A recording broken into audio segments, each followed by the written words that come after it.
मैं आपका fitness friend हमेशा की तरह फिर हाजिर हूँ एक नए टॉपिक के साथ। और ये नया टॉपिक है कि 5 किलोमीटर की दौड़ को कम टाइम में कैसे पूरा करें। अगर आप मेरी कई बातों को ध्यान से सुनकर सही ढंग से अप्लाई करते हैं तो मैं दावे के साथ कह सकता हूँ कि आप 5 किलोमीटर की रेस को 16 से 18 मिनट के अंदर पूरा कर लेंगे। चलो इसी के साथ ज्यादा समय बर्बाद ना करते हुए टॉपिक पर आते हैं। चलिए स्टार्ट करें। तो पहला पॉइंट है स्टैमिना। किसी भी रनर के लिए सबसे जरूरी पॉइंट है स्टैमिना, क्योंकि एक अच्छा रनर वही बन सकता है जिसमें अच्छा स्टैमिना हो। इसलिए सबसे पहले आपको अपने स्टैमिना पर ध्यान देना है। आपके स्टैमिना बढ़ाने के टिप्स आप हमारे स्टैमिना के लिए बनाई गई वीडियो से ले सकते हैं। सेकंड पॉइंट, सांस कैसे ले।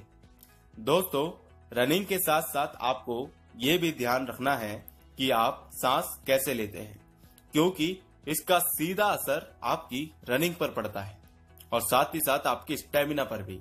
इसलिए 5 किलोमीटर जैसी लंबी रेस में आपको सांस नाक से लेनी है और मुंह से छोड़नी है। चलिए अब मैं आपको आपकी स्पीड बढ़ाने के कुछ टिप्स बताता हूं। Third point, slow fast running. दोस्तों, ये पॉइंट आपकी रनिंग स्पीड बढ़ाने में काफी मदद कर सकता है। आपको बस अपनी हर 300 से 400 मीटर रनिंग के अंतराल में 80 से 90 मीटर तक की मीडियम फास्ट रनिंग करनी है और इसे बार बार दोहराते रहना है जितना आप कर सके। और समय के साथ साथ आपको इसे बढ़ाना भी है, बढ़ाने की कोशिश भी करनी है। अब आते हैं फोर्थ पॉइंट की ओर, जो कि है हिल्स पे रनिंग करें। हिल्स यानी आपको ऊपर की ओर जाते हुए रास्ते पर रनिंग करनी है, क्योंकि इससे आपके पैरों की मसल मजबूत होती है और साथ ही साथ आप में एंड्योरेंस पावर भी बढ़ता है। Fifth point, drills. दोस्तों, रनिंग से पहले की जाने वाली वार्म अप में ड्रिल्स को भी शामिल करें। इसमें आपको कुछ मिनट्स हाई नीज, बैकवर्ड रनिंग और स्कीपिंग को देने हैं। इससे आपके रनिंग स्पीड अच्छे होने के साथ साथ रनिंग फॉर्म भी अच्छा होता है, आपका पोस्चर भी अच्छा होता है। Sixth point, stretching.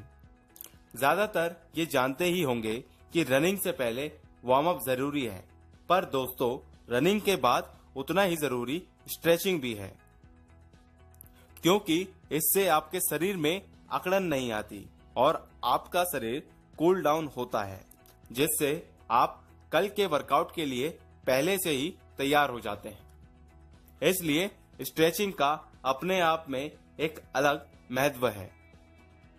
Seventh point, progress chart.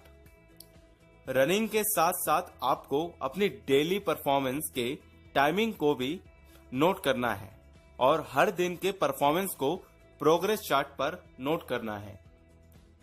अगर आपकी परफॉर्मेंस बढ़ रही है तो अच्छी बात है, अगर परफॉर्मेंस अच्छी नहीं है तो गलती का पता लगाओ और खत्म करो। अब आते हैं लास्ट पॉइंट की ओर। ये है आपकी बोरियत यानी बोर फीलिंग।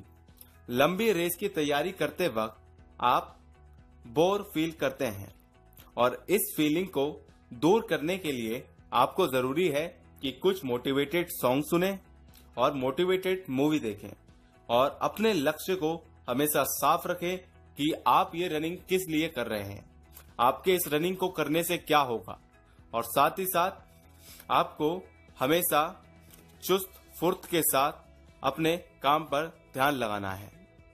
इसी के साथ ये टॉपिक आज हम खत्म करते हैं और आशा करता हूं कि आपको मेरे दिए गए टिप्स अच्छे लगे होंगे, और अगर अच्छे लगे तो please like, subscribe and share करो।